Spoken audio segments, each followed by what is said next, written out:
Part 2, baby. Alright, I'm back. It's been like 3 days since I've been gone, but yeah, I wanted to do an actual video for this, and then I didn't realize how hard the research would be since I thought DBS decks went back in time more, but they didn't, so I had to go through like a lot of old like ARG reports and stuff like that. So anyways, here is the complete part 2 analysis of SS3 fixing the meta.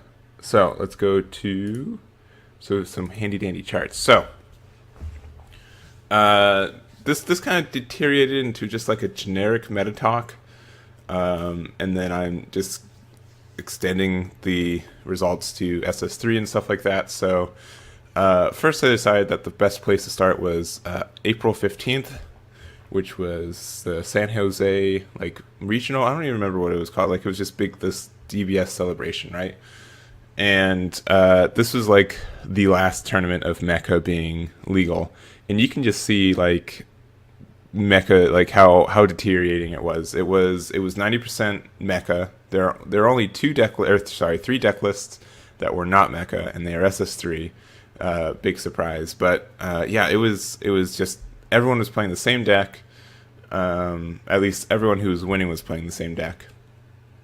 And what else? Yeah, and mostly not only was everyone playing the same leader, but it was additionally everyone was playing just like 40 cards out of 50 were pretty much the same. So, and Shugesh was legal and just full on apes. So this is kind of like our base reference of like probably the most deteriorating time in the game. So let's a month later we have Origins, and this is also the first big regional since Tournament of Power came out, and you can see this is a top 8, but it was pretty healthy in terms of a card game, right? We had Ginyu and Vegeta taking about 2/3 of the spots, and then we had an SS3 player, we had a Frieza player, we had a Mass Saiyan player. So this is just when the set came out. So we only had one new leader, but everything was pretty balanced between those 5. And then like a week later, we have Ginyu at 11 people playing him, right? Like, look at that jump. Like, this is the spot that was supposed to be Ginyu and Vegeta. Like, Ginyu just ate all that piece of pie. And yeah, and this is June 23rd, so this was before, I don't think Cronoa was known yet, but Shugesh was in full swing. He was just making Ginyu super good, and Ginyu also got Cold Bloodlust and stuff like that. So yeah, and then let's see, July 21st. So in response to seeing all this, Bandai printed Cronoa, and we can see at the next tournament that it just I guess it totally worked, right? But was it working for good? So in a month after a complete set, no one is playing Ginyu anymore. Like, literally no one. No one's playing Veggies or Apes. And it is literally everyone is playing a blue leader. And it's not super surprising because Flute was out, and there was just a lot of good blue support, which means that it could be going half and half with like blue red or blue yellow, and it totally shows. And this is only the first big tournament since it came out, but yeah, there's just so much blue, and they're all kind of playing the same thing, but at least it's kind of like in between. Like, everyone's playing the blue leader, but not all play styles are the same, right? Because a lot of them are different, and the leader pan, especially like Gohan, is different and stuff like that. So additionally, yeah, so this is the first tournament. But if we look at the second tournament, Gen Con, August 5th, Huragan, I believe, won this. I think I put the first place deck as the first one I list here, but you can just see the domination of SS3, right? It's about 2/3 of the play, and I think this was right before this is the last tournament that was before Masked Saiyan Force Ejection came out, and that was kind of Bandai's idea, right? Because they, instead of, and honestly, I don't think they want to nerf a card, and I don't think it's more of like them admitting that they were wrong. I don't think it's like that, but I think it's more of the accessibility for players. If you get a card errated, then that means that there are incorrect versions floating around out there, and right now all versions of Mecha Frieza right now are incorrect because it hasn't gotten a reprint. But and that just makes it really inaccessible for players. And then additionally, if you ban a card, it's a slippery slope of where we see Yu-Gi-Oh, where like there's like dozens of cards banned, and if you're a new player, you don't understand the ban list, and it's not always accessible, and just anything that causes a player to have to look on a resource online makes it a little bit trickier to get into, right? Because even if they manually print manuals with like a Star Deck or something, those are fluctuated change and stuff. So they are trying their best to. I think Bandai's approach is just to make cards that counter those cards, and that's totally fine. And I think it works. Other card games do that too, and anyone who has the argument that it's supposed to sell cards, I don't think that's like, one, that's not a bad thing, because they're a for-profit company. As much as I hate to, it's as much as, I don't know if it's pessimistic or not, but I mean, they're trying to sell cards. So them printing a card to sell a card is like, duh, right? I don't really agree with that argument. But and especially since Force Ejection Masked Saiyan wasn't super expensive, it was just like this huge set, Ultimate Box set, which I thought was really neat.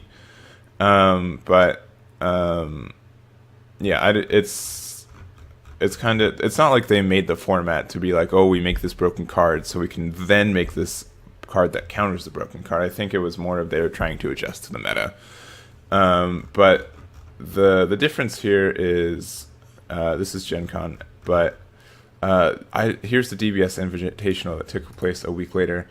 It was even worse. It was even more SS3. So this is also invitational for ARG. So the player pool was more limited than more generic regional, but the Force Ejection Masked Saiyan wasn't working, and I think Bandai was expecting it to do a lot of wonders, but it didn't, and it kind of I understand why, because it's kind of clunky. It costs one.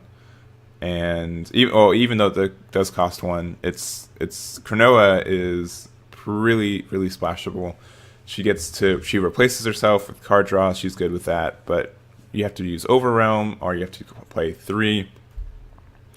It does work with the Vegeta, but or back in time it worked with Vegeta. We'll get back to that, but the SS3 was still super duper popular. And then so what happened after this? After this ARG Invitational on August 17th, they released this announcement that said, hey, we understand, we know what the problem is. It's Flute. We're putting Flute to 1, and then we are saying that, because Flute's at 1, SS3 can't be the problem anymore. So myself, I was excited for this. Even though I saw the SS3 results, I feel like Flute made it super duper powerful. So I'd be interested to seeing what happened. And I think a lot of people changed their mindsets and stuff like that. And like this before it even happened. So here's the St. Louis regionals, which I was part of. But it was pretty split between like SS3 and Huragan. Those were two really popular decks. But there's some more, not everyone was playing. There's 2 Android players decided like, hey, maybe we should try playing in this meta, and they are able to place with it, which is nice. We had a Universe 7 Frieza, which is always cool. It wasn't me, but that was cool. And so this was a little bit more balanced. Still, like 3 of the decks were not blue, which I think that's the main problem people had. Is just, even though there's diversity in leaders and playstyles, they weren't happy with everyone's playing a blue leader. So after that, August 25th, we have Dayton, which is the September 15th. This was so September was super duper weird also in the fact that it had like 4 metas in it. So it had everything's fine meta. This is August 25th, kind of reflected that.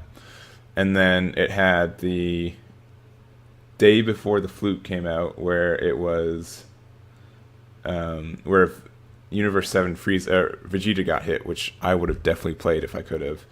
And then there was Flute at 1, and World Martial Arts Tournament came out, and then there was SS3 was banned. So that's 4 metas right there. Anyways, so we had Dayton, which Universe 7 Vegeta still made a showing. So I haven't really looked into it that much. I didn't hear this at first, so that was really cool because the force ejection Mass Saiyan ruling was reverted. But we're still seeing SS3 at like 76%, which is just absurd and kind of really approaching like that limit of, wow, everyone, like Trunks, which usually had a couple of spots, didn't make it. Huragan only made 2. We did have like this really weird Soul Striker Goku make it through, but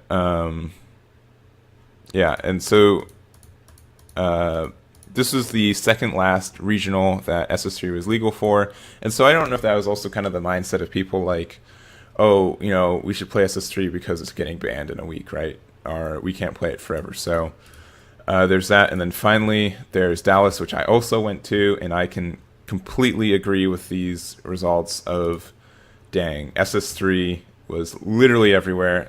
5 of my 8 matches were against it, and just it was insane how many people were playing SS3. It was like, this isn't even only results. I'm pretty sure 84% of people were playing it just in general. So that made it seem like, and if you compare it to the graph of when Mecha Frieza was at the most deteriorating, it looks super duper similar, and I think it justifies something happening to the card, whether it was a ban or errata. So, and I think the reason that they went with the ban was because they were printing a lot of support for energy disruption, which is the main thing for SS3.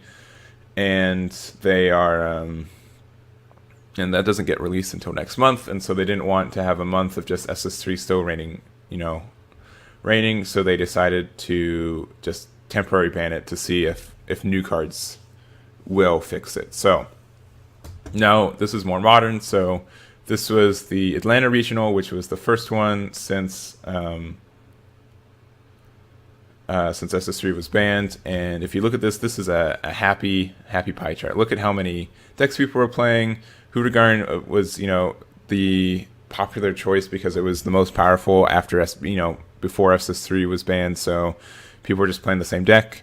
There were some Pan players finally coming back on the scene. There were some Trunks players, some Starter Coup, some Hercule, some Announcer, Jackie Chun, Frieza, Androids, like just a whole bunch, like 1, 2, 3, 4, 5, 12. 12 decks made it into the top 32, which is crazy. Like 12 different leaders. That's insane. I don't think that this has probably been like one of the most diverse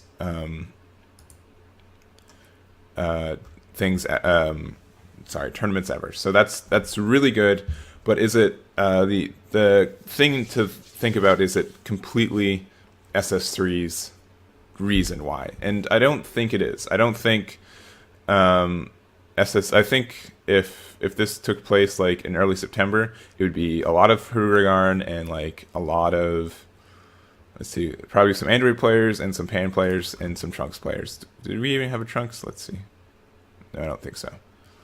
And I think part of the reason that we have this most really diverse pie chart is also due to World Martial Arts Tournament just coming out.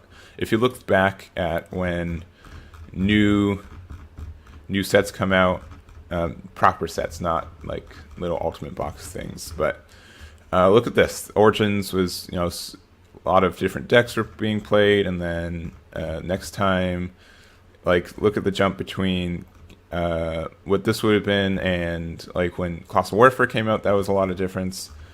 And because of that, I think that the results are a little skewed just because there are a lot of new cards. And look at this, we've got Hercule, Announcer, and Jackie Chun taking 5 of the 32 spots too, right? So, and I'm, Pan got some support because there's some more red negates, which Pan really likes, and just a lot of support for a couple of other deck. Oh, there's Trunks. I don't know why I didn't see that earlier. So yeah, and so let's go to a week later, and we've got the October 6th regionals, and here we go. And this is actually more, this is still pretty diverse. We've got a lot of Hercule, a lot of Hurdigarn, Pan, Announcer, Android 17, Starter Coup, and Frieza. And part of the reason that this is so, and one Frieza one, so that's also really cool. But we've got a yellow leader, we've got a blue leader, we've got a green leader, we've got a red leader, and a black leader. Like, we've got all 5 colors being represented, which is really cool. I don't think there's been a time that I've been playing the game where that's even been possible. Like, just having just so much diversity. But you will see, like, it's a lot less. And a lot of Hercule players are coming out after, I think it was Peter Katani, right? Who got top 8 with Hercule? He got a little bit less than top 8. Hercule. There we go. Yeah, Peter Katani, top 8 with Hercule. A lot of people are like, oh man, he's actually onto something. So a lot of people played that. Hurdigarn is always popular, so people play that card. And some Announcer. I don't think, no Jackie Chun. So people kind of polarizing towards a lot of similar decks that do the same thing, because I feel like Hercule and Jackie Chun did a really similar thing. And additionally, like, there's no Trunks actually this time, right? Yeah, so any of the Trunks players just like, okay, Huragon's better at this playstyle. And but additionally, we see some older strats like going for Universe 7 Frieza coming out. So that's really cool. And then lastly, this is the was that? So that was Atlanta. Oh, so these are the same weekend. Sorry. So this is the same thing, but at Atlantic City. So we kind of see a lot more Hercule. I don't think we see any Announcers anymore. Yeah, I'm pretty sure all the Announcer players at Atlantic City are like, oh, Hercule does the same thing, but he's not restricted to having World Tournament cards. So people are trying that. Still some androids. Oh, and also an U player, which is really cool. And I think, did Frieza win this one? No, Huragon won it. Frieza got second.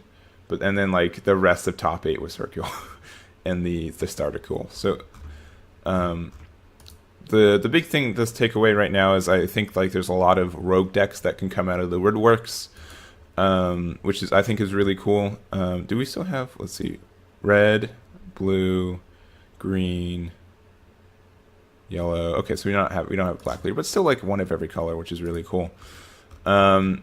But one thing that's worrying me right now is I think, and this is just really like current meta stuff, is that so we have 9 Hercules, and so this is the Saturday, and then Atlantic City had a smaller, I think it's a smaller Sunday regional as well, and we've just got 9 of the top, was it top 12?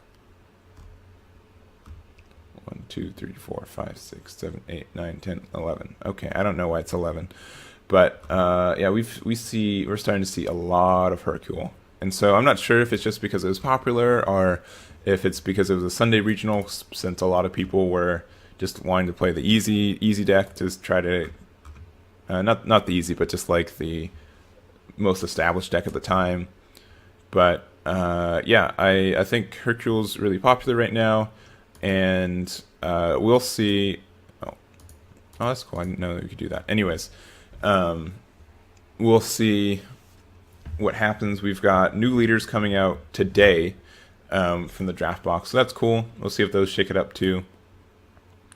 I would say that Hercule's on the watch list to see what happens, but I think it will really depend on what this weekend, any big tournaments this week can happen, to see if how his placement is, and additionally, if he's just super popular, and if he is counterable, if people will find counters to him. So back to wrap up kind of this whole kind of just like meta talk with SS3 is kind of the front of it.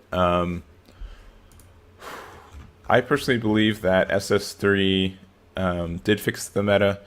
I don't think he was all by himself, but I think it was a card that needed to go in this current meta. And but I don't like it's once again, it's not it's hard to conclude on this, right? Yeah, if you look at like the last tournament he ever went to, and once again, I was at Dallas, so I 100% agree with these results and recognize that, like, yeah, it was really deteriorating to just have game after game against SS3. It wasn't. I will say that a lot of people were playing a lot of different decks. There's not just one build like Mecha Freezer where 40 cards are the same. You could do like blue-green, blue-red, blue-yellow. Just there is a lot of diversity, but I think a lot of people are looking for diverse in leaders. That's the biggest thing that this card game has that a lot of other cards don't. Like there's Hearthstone that has the heroes, and that was really popular, but DBS is a lot different because you can put any card in any deck, right? And there's some that restrict to colors, but yeah. And at the end of the day, SS3 is the most popular leader, and because of the banning of it, a lot of other decks have its time to shine, which is really cool.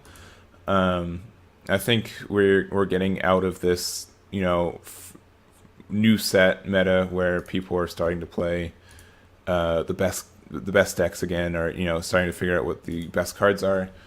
We'll see if that also gets balanced out, or if people find current new ways to counter the meta, and it'll be interesting. And one thing that's really interesting with DBS is that right now the meta shifts so much based on new cards coming out and new rulings and stuff like that, that'll be really interesting to see how it shakes out. But in the conclusion, I do think that SS3 is to rebuttal my first episode. I think SS3 really did fix the meta in the sense that a lot of people are playing a lot of different decks now, and even it is conversely that a lot of people, leaders only have about one, maybe two builds, depending on which one it is. So there's not as much diversity in what decks popular leaders can play right now. But I think it's a little bit better that there are different leaders. A lot of people are still experimenting with cards, and there's just a lot more diversity because of it. So anyways, that will wrap up this video. Thank you guys so much for watching, and I'll catch you guys next time.